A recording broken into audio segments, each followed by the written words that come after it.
So what do you do when you have what you at least think is a good idea, which is I have several images that I took at the same time of this model, Christine, and I want to combine them together. I have one more image here that I want to bring in here, but the problem is there's really nowhere to put it. Let's move this back out of the way for a minute. So I want to put her in here, but there's really no room. So I need to basically extend the photograph. So there's a couple of steps to this. The first one is going to the canvas size command. I'm going to lock down the left-hand side, and I want to add a bit of space to the right-hand side. This gives me some room to work on.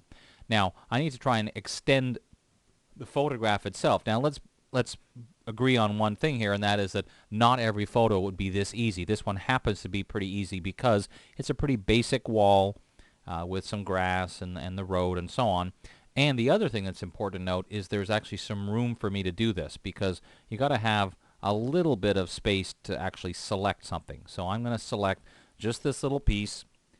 I'm going to feather it just a hair, just a little, actually 2 pixels is probably fine.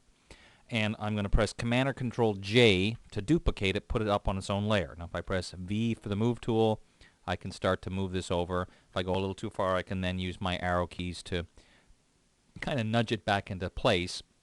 And it doesn't look too bad, except when you see this kind of thing, the decision you'll have to make is either leave it this way, but then you can start to kind of see almost like a reflection of this little shadow. So the other option, if I do free transform, Command or Control T, and then right or Control click on it, I can choose flip horizontal. Now that's going to make the edges kind of match up better, but now there's a problem down here where the line of the grass, it's kind of sloping down, and now it's not.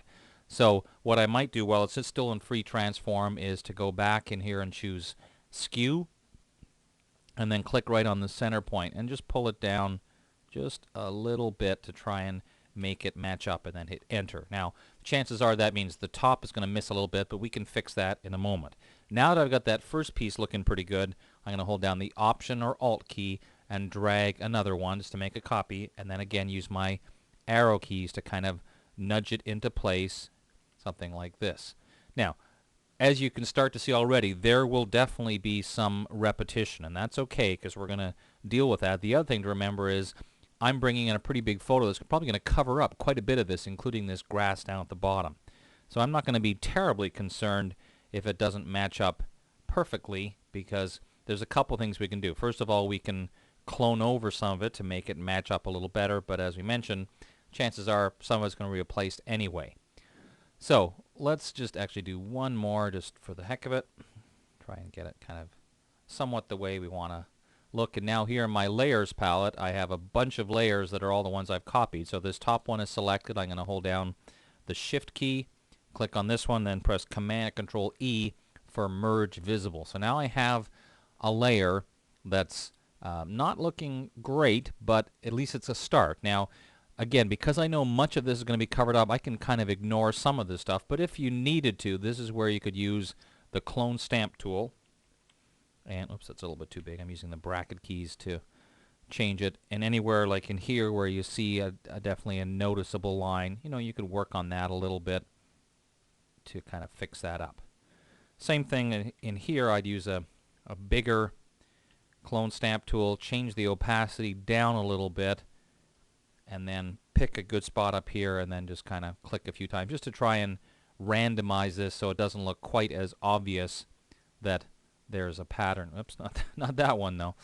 Now I want to do the same up at the very top to kind of fill in the gaps here and make it kind of match in a little bit, something like that. Now I'm going to eventually trim this part out here. In fact, let's do that right now. Just go back to the image menu and choose trim, and let's base it on the bottom right pixel. That will just get rid of, actually in this case, nothing apparently. Let's try that again. Trim, bottom right pixel. I guess it's seeing something in there, so we'll just have to do it manually and crop it. Usually it will just trim itself. In this case, it's decided apparently it's seeing something there that won't let me, so let me just pull this in here and crop that. Okay, so now that we've done all that work, we can bring in our other photograph. Let me zoom down a little bit so I can see what I'm doing. I'm just going to make a very rough selection, something like this.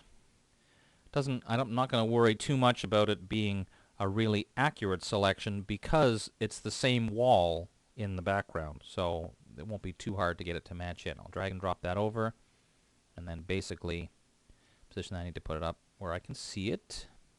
She's a little big, so we're going to do free transform and just scale down something like this. So it looks like hopefully she's kind of in the foreground looking at herself. Who's looking at herself? Who's, yes, looking at herself.